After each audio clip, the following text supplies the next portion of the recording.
Today we're only going to be discussing fragrances that last 24 hours. If it doesn't last into your next birthday, I don't want to hear about it.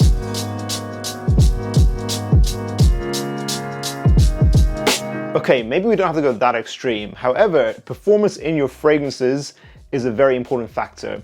I do think it is something that's given too much importance in the fragrance community in general. Bear in mind, there are some fragrances that you know won't last a long time, but are still very much worth the money. For example, for me, it's Allure Homme Edition Blanche by Chanel. I know for that fragrance, I'm never going to get more than 6 hours. However, it's still one of my fragrances for life that I'll always need to keep in my collection at all times. But most of the time, I'm with you guys. When you reach for a fragrance, you want to make sure it lasts all day. It's very frustrating when they don't.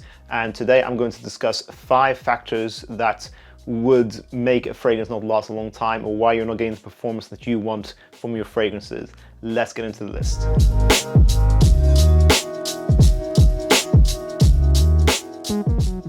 Point number 1 is the most obvious point. You didn't check on Fragrantica. If you don't know what Fragrantica is, it is the largest fragrance review website and database currently available. It essentially lets you search for any fragrance, and you're going to get hundreds or thousands of individuals who've already bought that fragrance who will give you reviews for it. Obviously, the higher the number of people who've reviewed it, the more accurate people's ratings are going to be. And one of the ratings people can give on the website is for longevity. You got something like weak, moderate, long-lasting, eternal. Generally, if you want a fragrance to last all day long, you're going to want it to be in the long-lasting range, which is going to be at least 8 hours. Moderate, I get about 6 hours of those fragrances from my experience. And then eternal are the ridiculous fragrances that you can never wash off your skin no matter what you do. They become a permanent part of you. On the same token, you can also look at the sillage section in Fragrantica, which lets you know how loud a fragrance is. It tells you about its projection. So although Fragrantica is an easy, cheap and fast way to check how long lasting a fragrance is, number 2 takes a bit more effort to this point. That is, you haven't tried the fragrance yourself, or you haven't sampled the fragrance. So with most popular designer fragrances, you can go to any department store in the country that you're in, and you can try the fragrance that you want to try out, because at the end of the day, what other people might get performance-wise with fragrances on their skin can differ on your skin. So the most accurate way to check out a fragrance's performance is to try it out on yourself. Fragrances perform and react with everyone's skins differently. Now, if you can't find a fragrance, let's say it's a niche fragrance, it's a bit more difficult to find, you can always sample these fragrances. You can usually acquire decants online. So these are little samples. Some good websites that I recommend for acquiring samples, these are the ones I recommend, is that you go for Fragrance Samples UK if you're in the United Kingdom, Lucky Scent if you're in Canada or the US, and then if you're in the rest of the world, you can shop at somewhere called Cologne Collection, which usually shops worldwide.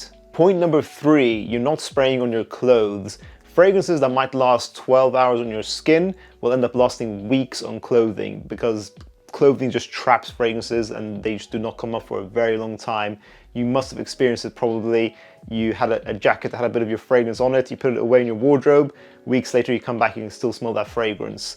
I know some people get weird about spraying on clothes. I don't know why. I always see it on my how to apply a fragrance videos. People are saying, oh, you should never apply it on clothes. Also, on your clothes, this is also a no-go. I think the only danger is the more oily, the higher the concentration your fragrances are, so eau de parfum and upwards, the more risk you can stain clothing, especially if it's white. So you apply as much as you want, but just make sure you're applying from a distance. So, you know, an arm's length distance like this, and you should be fine. As long as you're not too close to the atomizer, you're not going to stain your clothes. So yeah, that's an easy hack to increase longevity on your clothing. And bonus tip is not something I do often myself because I just don't moisturize, but yes, use a good moisturizer on your skin on the points where you're going to apply your fragrance, so usually your pulse points, and that also helps to trap fragrances and increase longevity by a few hours. Point number 4, you're going for the wrong fragrances. How perfumes are built is that they're built like a pyramid.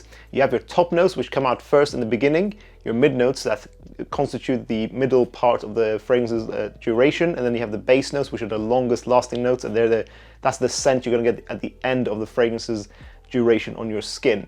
So fragrances that are top note heavy are gonna go off your skin very quickly. So fragrances like Orange Sanguine by Atelier Cologne, it smells like fresh orange juice, very fresh, very light. You can tell it's all top notes, it's all citruses. So generally summertime fragrances are gonna be less long lasting. However, go for fragrances that are more base heavy.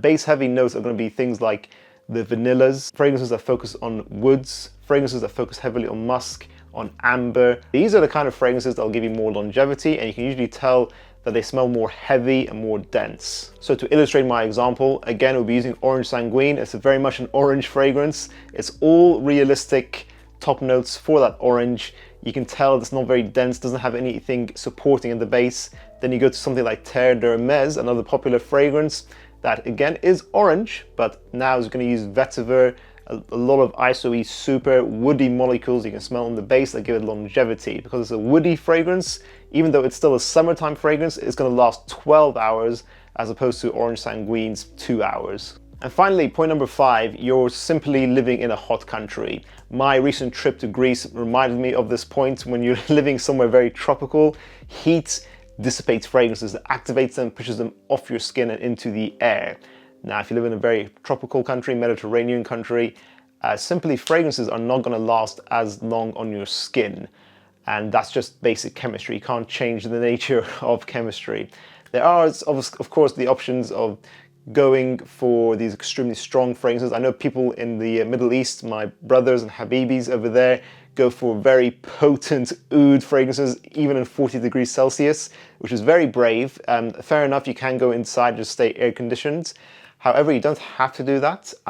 I think you can still go for those fresh and less annoying fragrances to wear in the heat. And as those less heavy fragrances are annoying you less, you may notice they still don't last as long as you want to. Simply acquire a decant, some sort of mechanism in your local country where you have a small little sample empty carrier that you can spray your fragrance of choice into it and simply reapply your fragrance throughout the day. I think if I was living in a hot country all the time, in a tropical country, I would be doing that basically, just reapply halfway through the day and just top yourself up. I hope you guys found this video useful. Do you think these tips will make your fragrance last longer? Has it changed the way that you're going to be purchasing fragrances? This fragrance in my hand is Lalique Pour Homme Equus, which is a very good cheap fragrance. I've acquired a lot of nice fragrances recently that are very cheap and very good, so hopefully I'll be discussing them in a video soon for you guys. Let me know what you thought of this video down in the comments below, guys. And also, if you haven't, consider joining our Atrium of Scent, which is a very good way to build up a fragrance collection, because I appreciate fragrances can be very expensive. So essentially the idea is that you buy secondhand fragrances from fellow fragrance enthusiasts in the community. However, some people don't like how they could potentially be scammed or get fake fragrances from other people online. So the idea is that I made the Atrium of Scent for everyone to get to know each other, to build trust between each other, just to build a cool place to hang out. It's a Discord server with several different tiers. You pay about $3 a month, and all that money doesn't go, none of it goes to me. It goes all back into the membership. At the end of the month, we do a giveaway where people get any fragrance of their choice. One lucky winner gets all the money's budget for that month into the fragrance of their choice. So we've had people, be able to win $300 fragrances. So it's a very cool community, guys. I recommend you check it out. I'll leave it in the description down below as well. And I'll see you guys in the next video. Bye bye.